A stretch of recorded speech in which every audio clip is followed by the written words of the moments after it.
Last time we looked at aliasing and how a limiter can expose problems that were already hiding in the mix. Today we're looking at where it actually matters in real sessions and how to manage it without overthinking it. Oversampling heavily taxes the CPU, so using it only where it makes a difference matters even more. When a sound lives close to the Nyquist limit, nonlinear processing has less room to behave cleanly. Distance from that ceiling matters.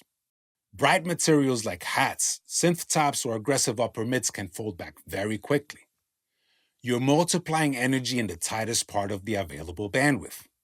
Let's match a sine note to the pitch of the hi-hats to visualize it better.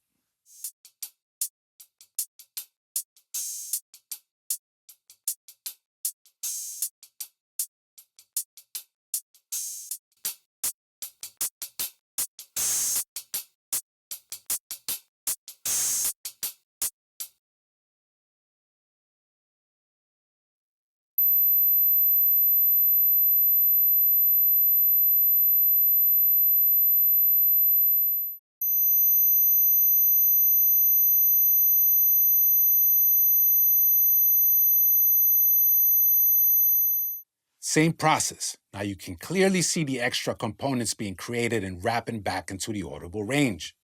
Now compare that to a low frequency source.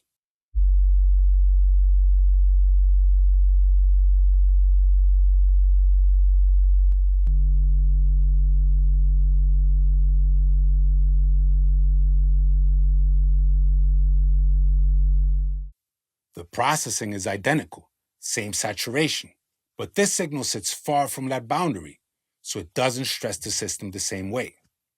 This is why oversampling is situational, not universal. A bass note has far more space for harmonics to exist before they become problematic.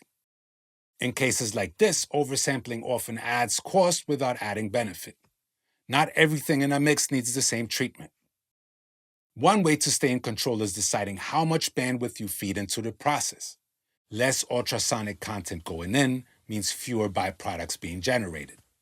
You can also shape what comes out instead of what goes in, create the character first, then decide how much extreme top survives into the next stage. That step is about tone, not repair though.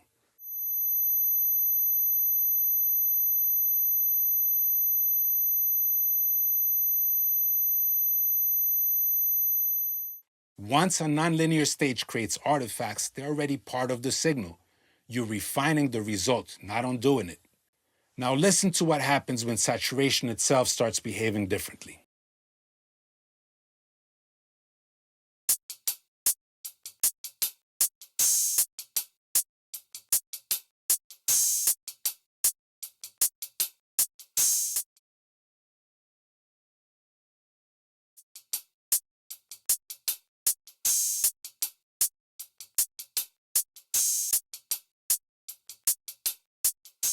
Tape-style processes naturally round transient and ease off the extreme top end. So before we even think about oversampling, the signal is already being asked to do less. That's why this kind of processing often feels more stable under heavier drive. I personally combine pre-EQ and tape on hats for tighter control, but always trust your ears. These last stages are the end of the line. Nothing comes after them to smooth things out. They react instantly to whatever you feed them. This is where using the highest internal resolution your system can handle matters the most, because these processors are dealing with extremely fast, very dense changes. After export, your file gets encoded again by the streaming platform. That second conversion rebuilds the waveform from the data it receives. It doesn't know your intent, it just processes what's there. If the signal is already stressed, that reconstruction can exaggerate intersample peaks or distortion. So leaving a little space, around half a dB of headroom, or using true peak control when needed helps the mix survive that second translation. A controlled signal travels far more predictably. Use the extra resolution where it matters. Leave it alone where the signal is already stable. I'm P. Version, the New York mix architect. Protect your craft, protect the culture, and keep the New York sound alive.